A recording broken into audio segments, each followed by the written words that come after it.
ሰላም ጤና ይስጥልን። የፌዴሬ መከላከያ ሰራዊት የዩቲዩብ ቻናል ተከታታዮቻችን ሰላምታችን በእያላችሁበት እንዲደርሳችሁ እየተመኘን ወቅታዊ የሰራዊቱ መረጃዎች ወደ እናንተ እናደርሳለን። እስከ ዝግጅታችን ፍጻሜ አብራችሁን ቆዩ። ስልጠና የመከላከያ ሰራዊቱን ሁለንተናዊ ብቃት በማሳደግ በኩል የሚጫወተው ሚና ከፍተኛ ነው ሲሉ የመከላከያ የሰው ሀብት ዋና አመራር መምሪያ ኃላፊ ሌተናል ጄኔራል አጫሉ ሸለመ ገለጹ።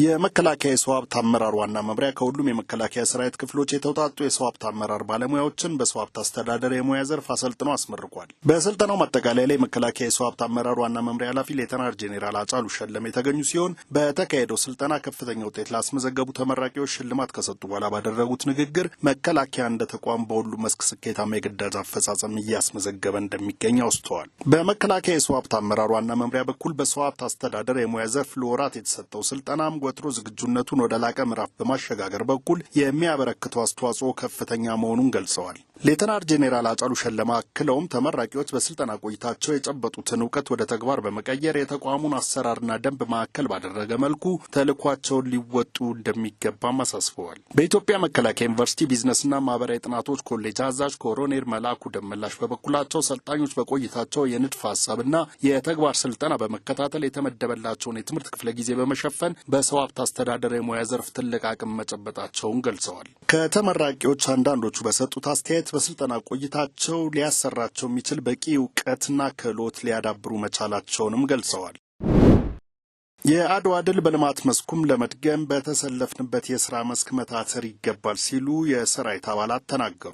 የመከላከያ ሰው ሀብት አመራር ዋና መምሪያ አመራሮች፣ የሰራዊት አባላትና ሲቪል ሰራተኞች የአድዋ ሙዚየምና ብሔራዊ ቤተ መንግስትን ጎብኝተዋል። በጉብኝቱም ጀግኖች አባቶች ለሀገራችን ኢትዮጵያ የከፈሉትን መስዋዕትነት ለመዘከርና ታሪክን ለትውልድ ለማሻገር ታስበው የተሰሩ ስራዎችን ተዘዋውረው ተመልክተዋል። የዋና መምሪያ የሰራዊት ስነ ልቦና ግንባታ ቡድን መሪ ኮሎኔል መልካሙ ያደታ አባቶች በክብር ያስረከቡንን ሀገር ለነገው ትውልድ ለማስተላለፍ የሚጠበቅብንን ሁሉ እየተወጣ እንገኛለን። የአድዋ ድል ዛሬም በልማት መስኩ በተግባር ለመድገም በተሰለፍንበት የስራ መስክ መታተር ይገባል ሲሉ ገልጸዋል። የዋና መምሪያ የሴቶችና ማህበራዊ ጉዳይ ቡድን መሪ ሌተናል ኮሎኔል አሰገደች ጋቻና በበኩላቸው የበለጸገች ኢትዮጵያን ለትውልድ ለማስረከብ ከወትሮ በበለጠ ተባብሮ መስራት ዋነኛ ትኩረት በመሆኑ መከላከያ ሰራዊቱ የሀገር ደጀን ከመሆን ባሻገር እየሰራ ያለውን የልማትና የቴክኖሎጂ ስራውን አጠናክሮ መቀጠል አለበት ሲሉ አስተያየታቸውን ሰጥተዋል። የመከላከያ የሰው ሀብት ዋና መምሪያ አሰልጥኖ በዛሬው ዕለት ያስመረቃቸው ከሁሉም የመከላከያ ሰራዊት ክፍሎች የተውጣጡ የሰው ሀብት አመራር ባለሙያዎችም በስልጠናቸው ማጠቃለያ ላይ በአድዋ ሙዚየምና በብሔራዊ ቤተ መንግስት ጉብኝት ማድረጋቸው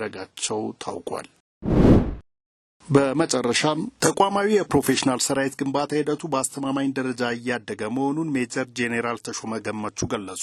መከላከያ የጀመረው የፕሮፌሽናል ሰራዊት ግንባታ ሂደት በአስተማማኝ ደረጃ እያደገ መሆኑን የመከላከያ ውጭ ግንኙነትና ወታደራዊ ትብብር ዋና ዳይሬክተር ሜጀር ጄኔራል ተሾመ ገመቹ ገልጸዋል። ጄኔራል መኮንኑ በኢትዮጵያ ወታደራዊ አካዳሚ ስልጠና እየወሰዱ ለሚገኙ የሰራዊት ስነ ልቦና ግንባታ አመራርና የሚዲያ ሙያተኞች የፕሮፌሽናል ሰራዊት ግንባታ አካሄድን የተመለከተ የግንዛቤ ማስጨበጫ ስልጠና ሰጥተዋል። ተቋማችን መከላከያ የሀገር ሉዓላዊነትን በአስተማማኝ ሁኔታ ለማስጠበቅ በሁሉም አውዶች ራሱን በሰው ኃይልና በዘመናዊ መሳሪያዎች በማጎልበት ከዘመኑ ጋር እየተራመደ ነው ያሉት ሜጀር ጄኔራል ተሾመ ገመቹ በየደረጃው የሚሰጡ የአቅም ግንባታ ስራዎችን በማጠናከር ሁሉም ኃላፊነቱን ሊወጣ ይገባል ብለዋል። ይህ በእንዲህ እንዳለ የመከላከያ ዋር ኮሌጅ አዛዥ ብርጋዴር ጄኔራል ቡልቲ ታደሰ በዓለም አቀፋዊና ቀጠናዊ የሀገራት መስተጋብር እንዲሁም የኢትዮጵያን ሚና በተመለከተ ለሰልጣኞች የግንዛቤ ትምህርት ሰጥተዋል። ኢትዮጵያ በፈተናዎች ሳትበገር ከራሷ አልፋ ለጎረቤትና ሌሎች ሀገራት ሰላም መረጋገጥ የምትሰራና በዚህም የረጅም ጊዜ ወታደራዊና ዲፕሎማሲያዊ ልምድ ያላት ሉዓላዊ ሀገር ናት ብለዋል። በዕለቱም የስልጠና መድረክ ላይ በመከላከያ ሰራዊት ስነ ልቦና ግንባታ የግንባታ ሰነዶች ዝግጅትና ስልጠና ስራዎች ዳይሬክተር ብርጋዴር ጄኔራል አስፋው ማመጫና ከፍተኛ መኮንኖችም ታድመዋል።